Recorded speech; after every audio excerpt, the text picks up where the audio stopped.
காலடி வைத்து இன்றைக்கு வரலாற்று தடம் பதித்துக் கொண்டிருக்கிறார்களே, இவர்களை மனதில் நீங்கள் உங்களுக்கு தானா பேச்சு வரும். புரியுதா? அதனால தயங்க வேண்டியதில்லை. இந்த உலகம் பறந்துபட்ட உலகம், யாதும் ஊரே யாவருக்கெளி என்பதுதான் பெல்ஜியம் தமிழ்ச்சங்கத்துடைய தாரக மந்திரம். தெரியுமா உங்களுக்கு? பொருள் தெரியுமா? எந்த ஊரும் நம்முடைய ஊர் தான், அங்கு இருக்கக்கூடிய எல்லோருமே நம்முடைய உறவினர் என்ற ஒரு அருமையான கோட்பாடு, கணியன் பூங்குன்றனாருடைய கோட்பாட்டை வைத்துக் கொண்டு இந்த உலக மக்களை ஒன்றிணைத்துக் கொண்டிருக்கிறார்கள். இந்த இனிய தருணத்தில் நிகழ்ச்சியினுடைய முத்தாய்ப்பாக நன்றி உரை நவில வருகிறார் ஊர்மிளா அவர்கள். ஊர்மிளாவை பற்றி சொல்ல வேண்டும் என்றால், துறையில் கலகலப்பாக இருக்கக்கூடியவர், மாணவர்களை நன்றாக கண்டிக்கக்கூடியவர், கொஞ்ச நேரம் விட மாட்டாங்க. வகுப்பர்கள் யார் அசந்தாலும் சுற்றி தீட்டாவதே நெறிப்படுத்தக்கூடியவர்கள். தாயானவள் கசப்பான மருந்து கொடுத்தாலும் அதே நோயை தீர்க்கக்கூடிய மருந்து. அதுபோல தாய் உள்ளத்தோடு வகுப்பு நடத்தி கொண்டிருக்கின்ற நம்முடைய ஊர்மிளா அவர்கள் இன்றைக்கு இந்த நிகழ்ச்சிக்கு நன்றி உரை நவில வருகிறார். வருக வருக என்று வரவேற்கின்றோம்.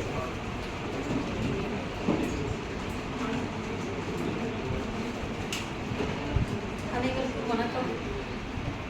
கேட்கலாம்?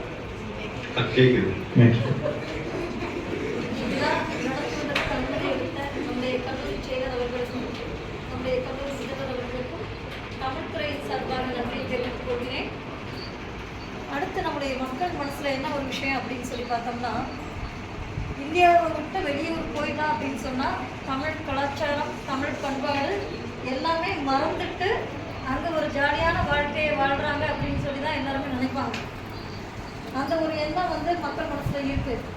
ஆனா அங்க போய் கூட தமிழ் கலாச்சாரத்தையும் தமிழையும் வளர்க்குறதுல ஒரு முத்தாய்ப்பா இருக்கக்கூடிய 2 நண்பர்களை சந்திக்கும் பொழுது எனக்கு மிகவும் மகிழ்ச்சியாக இருக்கிறது.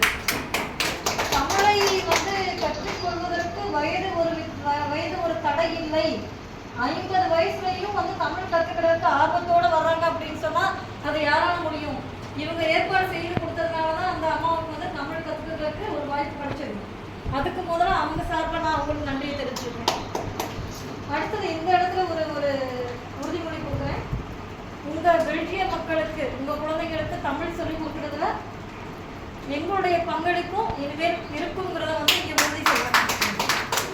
எங்களுக்கும் வாய்ப்பு கொடுத்தா நாங்கள் தமிழ்துறையில் இருக்கக்கூடிய பேராசிரியர்களும் அவங்களுடைய சார்பாகவும் நானும் சொல்றேன், எங்களுடைய மாணவர்களும் அந்த உங்களுடைய பங்களிப்புல அவங்களுக்கும் ஒரு சின்ன இடம் கொடுக்கலாம் அப்படின்னு ஆசைப்படுறேன். அதை கேட்டு முடிகிறேன்.